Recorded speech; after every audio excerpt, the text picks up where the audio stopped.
নমস্কার বন্ধুরা, যোজনা হেল্প বাংলা চ্যানেলের আরও একটি নতুন ভিডিওতে আপনাদের সকলকে স্বাগত জানাই। অস্থায়ী ও চুক্তিভিত্তিক কর্মীদের জন্য রয়েছে বিরাট বড় সুখবর। ফের রাজ্যে চুক্তিভিত্তিক কর্মীদের বেতন বৃদ্ধি হলো।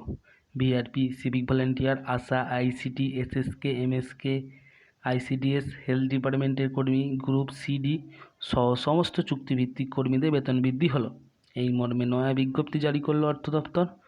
তো চলুন জেনে নেই কাদের কাদের ক্ষেত্রে বেতন বৃদ্ধি হলো এবং বর্ধিত বেতনই বা কবে থেকে কার্যকরী হবে এবং কতটা পরিমাণই বা বেতন বাড়ানো হলো, তার সম্পূর্ণ বিস্তারিত তথ্য জেনে নিন আজকের এই ভিডিও থেকে।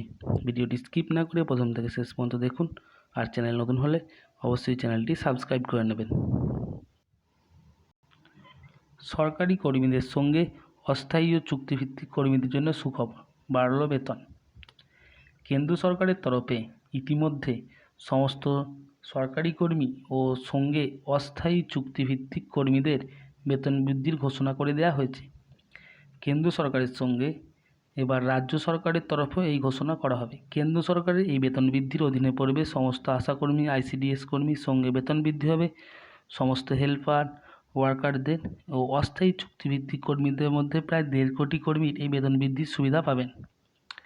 রাজ্যে তৃতীয়বার ক্ষমতা আসার পর থেকেই রাজ্যের মুখ্যমন্ত্রী মমতা বন্দ্যোপাধ্যায়ের সরকার রাজ্যের অস্থায়ী চুক্তিভিত্তিক কর্মীদের জন্য বিশাল বড় সুখবর আনতে চলেছেন বলে জানা যাচ্ছে সূত্র মারফত।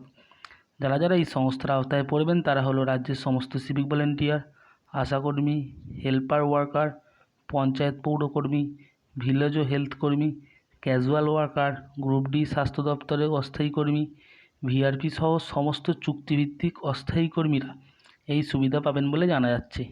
সম্প্রতি মুর্শিদাবাদের প্রশাসনিক ভবনে রাজ্যের মুখ্যমন্ত্রী মমতা বন্দ্যোপাধ্যায় এই ঘোষণা করেছিলেন এবং সেই মোতাবেক রাজ্য সরকার তড়িঘড়ি কাজ শুরু করে দেবে বলে জানা যাচ্ছে।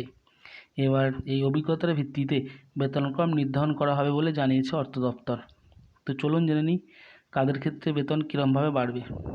অস্থায়ী চুক্তিভিত্তিক কর্মীরা গ্রুপ ডি কর্মীরা এক নজরে দেখে নিন যে 5 বছর অভিজ্ঞতা সম্পন্ন ব্যক্তিরা পাবেন 12,000 টাকা করে, 5 থেকে 10 বছর যারা অভিজ্ঞতা সম্পন্ন তারা পাবেন 14,000, 10 থেকে 15 বছর অভিজ্ঞতা সম্পন্ন ব্যক্তিরা পাবেন 18,000 টাকা, 15 থেকে 20 বছর অভিজ্ঞতা সম্পন্ন ব্যক্তিরা পাবেন 21,000 টাকা এবং 20 বছরের অধিক অভিজ্ঞতা সম্পন্ন ব্যক্তিরা পাবেন 24,500 টাকা।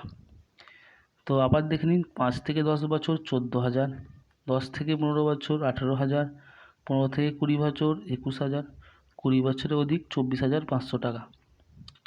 তো বন্ধুরা, এই ছিল বেতন বৃদ্ধি সংক্রান্ত আপডেট। ভিডিওটা যদি ভালো লাগে অবশ্যই চ্যানেলটি সাবস্ক্রাইব করবেন এবং পাশে থাকবেন। ধন্যবাদ।